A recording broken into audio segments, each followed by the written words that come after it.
For Articulation 2023, I have studied Jim Henson and his fantasy film Labyrinth 1986.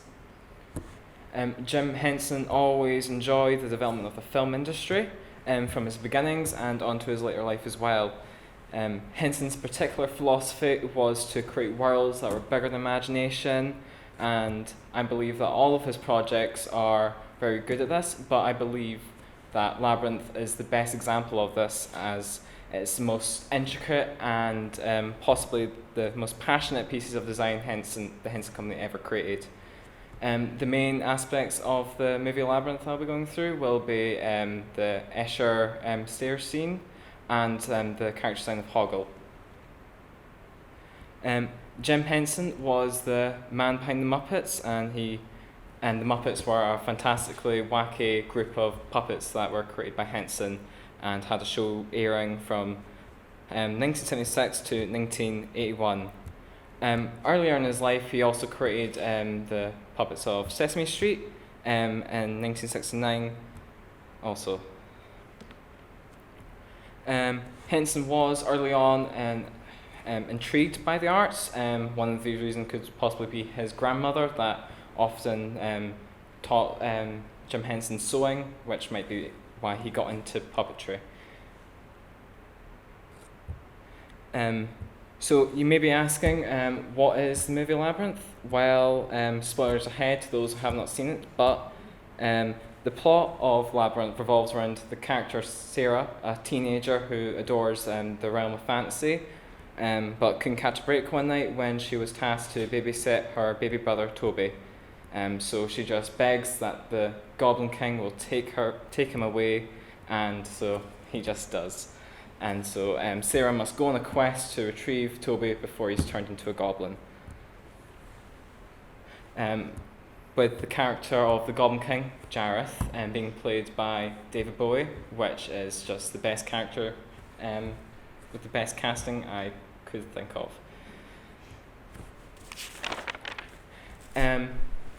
With these collection of pictures, you can see how Henson has been able to incorporate both puppetry and real-life actors seamlessly within the film. Now, labyrinths are often presented as metaphors for the journey of the self, but also within Greek mythology it has another meaning, but to summarise, it is about on the island of Crete there was a half-man, half-bull creature that was terrorising the populace. So the king of Crete was tasked Daedalus to create a great maze that it couldn't escape from. So the first design piece I'm going to be looking at is the production design for the Escher stairs scene, which you can see there. The Escher stairs scene is the final confrontation between Jareth and Sarah, which is quite dramatic. And so, with the final words that Sarah speaks to Jareth, "You have no power over me," Sarah finally defeats Jareth and returns safely home with her brother Toby. This scene is very sophisticated with its many camera angles that makes the scene more elaborate and hectic.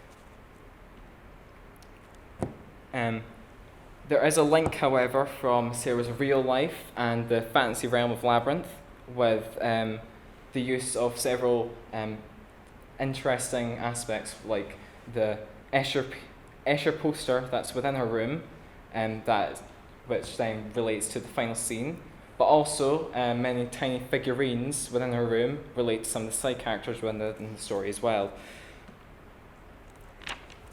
Here is some original concept art for the film, which I find quite interesting.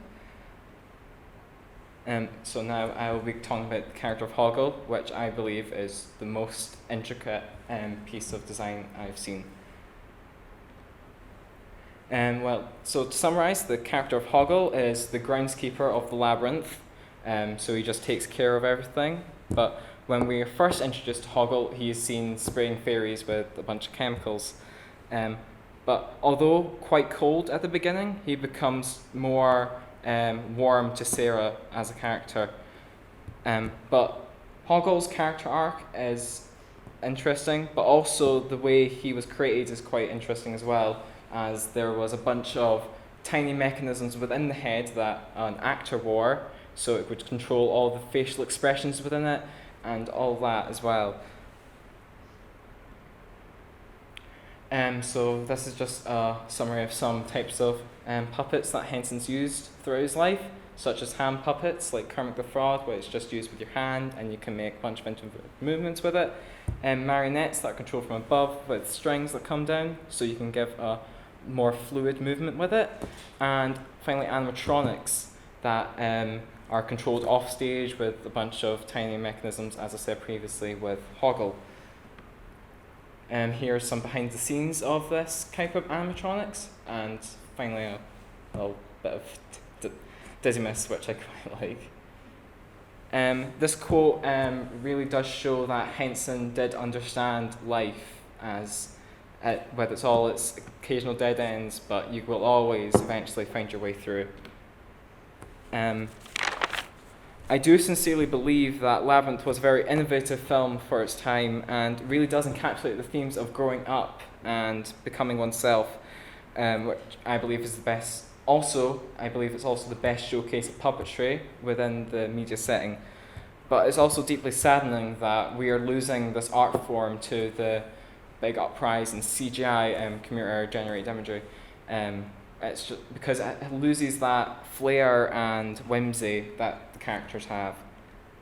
But in conclusion, I believe that the film Labyrinth is an incredibly strong piece of design that Henson was very passionate about.